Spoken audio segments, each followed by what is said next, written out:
ओम श्री गुरुवे नमः। अखंडानंदबोधाय शिष्य संतापहारिणे सच्चिदानंदरूपाय रामाय गुरुवे नमः। ओम स्वस्ति न इंद्रो वृद्धश्रवाः स्वस्ति न पूषा विश्ववेदाः स्वस्ति नस्ताक्षर्यो अरिष्टनेमिः स्वस्ति न बृहस्पतिर्दधातु। ओम शांति शांति शांति। ओम। प्रणाम भगवान पुरुषोत्तम योग स्वामी अखंडानंद सरस्वती जी की का दिव्य ग्रंथ और भगवान इसमें श्रीमद् भगवद गीता के 15वें अध्याय के 6ठे मंत्र की व्याख्या चल रही है। और अब आगे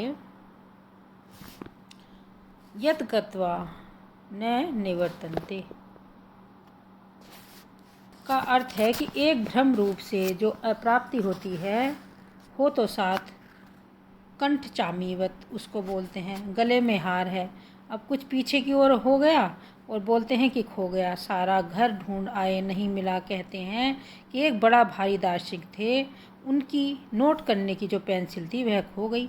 अब इधर उधर ढूंढे, उनका बालक देख रहा था। आखिर उसने पूछा कि पिताजी क्या ढूंढ रहे हो? बोले कि वही ढूंढ रहा हूँ। वह बालक बोला कि नाम तो बताइए, परंतु दार्शनिक जी को नाम ही ना आवे। बोले कि अरे वह लिखने वाली खो गई। बालक हंसने लगा और बोला कि पिताजी वह तो आपके कान पर ही है। वे बोले कि बेवकूफ़, यह बता कि दाहिने पर है या बाएं पर है। हम उसी को तो भूल गए। बालक के बताने पर कि दाहिने पर है उन्होंने वहाँ हाथ लगाया तो पेंसिल मिल गई। यह क्या हुआ? यह जानकारी होने से मिली। भूल से खो गई थी, खोई हुई नहीं थी, प्राप्त थी। एक आदमी अपने कंधे पर बालक लेकर निकला। भांग पिए था सो भूल गया। अब कहने लगा कि हमारा बच्चा तो खो गया। लोग समझते कि एक बच्चा तो इसके कंधे पर है, दूसरा खो गया होगा। पुलिस में जाकर रिपोर्ट लिखा दी। गांव में ढूंढी भी पिटवा दी कि बच्चा खो गया, बच्चा खो गया। लोग बड़े व्याकुल चिंतित।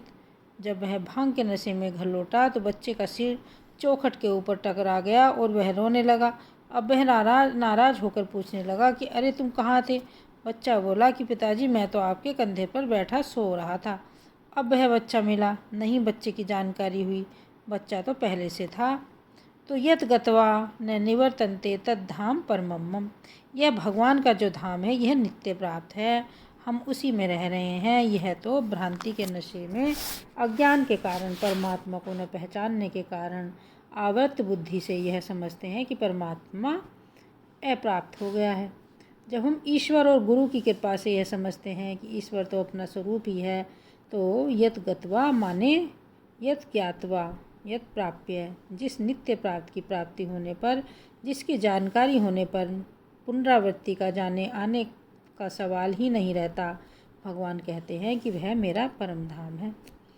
अच्छा, यहाँ एक बात ध्यान देने लायक है कि जो धाम का विशेषण परम लगाया गया उससे यह भी निकलता है कि भगवान के दो तरह के धाम हैं, एक अपर धाम और दूसरा परम धाम। अपर धाम कौन सा है? जहाँ कभी कभी तपस्या आराधना के बल से जोर लगाकर आदमी को भेज दिया जाता है, जैसे जय विजय हैं। ये रमा वैकुंठ के द्वारपाल हैं। रमा वैकुंठ लक्ष्मी जी ने भगवान से नया बनवाया है। जब भगवान का अजित अवतार हुआ तब लक्ष्मी जी की इच्छा पर भगवान ने एक नया वैकुंठ बनवाया। भागवत में इसका वर्णन है। अब वहाँ जय विजय रहते हैं, लेकिन शाप के कारण उनकी वहाँ से निवृत्ति हुई, धरती पर उन्हें आना पड़ा। और दूसरा भगवान का वह परम धाम है जो स्वयं प्रकाश सर्वाधिष्ठान धाम है, जहाँ से पुनरावृत्ति नहीं होती। जैसे कोई भले मानुष कहे कि यह मेरा धाम है, माने अपने मकान को भी धाम कहते हैं, तब भगवान जो कह रहे हैं मम परमम धाम माने उनके रहने की जगह।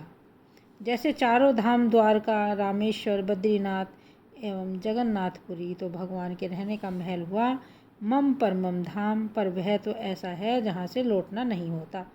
अद्भुत हुआ ना। उपासना के जो बड़े बड़े आचार्य हैं वे और ज्ञान के बड़े बड़े आचार्य हैं मम शब्द का भिन्न भिन्न अर्थ करते हैं। मम शब्द बड़ा विलक्षण अर्थ उपासक आचार्य ने किया है। वे कहते हैं 15वें अध्याय में एक तो क्षर ब्रह्म का निरूपण है, क्षर ब्रह्म तो जगत है, और दूसरे अक्षर ब्रह्मा ने अक्षर पुरुष का वर्णन है। और पुरुषोत्तम कौन है? बोले कि अक्षर ब्रह्म जिसका धाम है। इस बात को आगे पीछे से भी मिला देते हैं।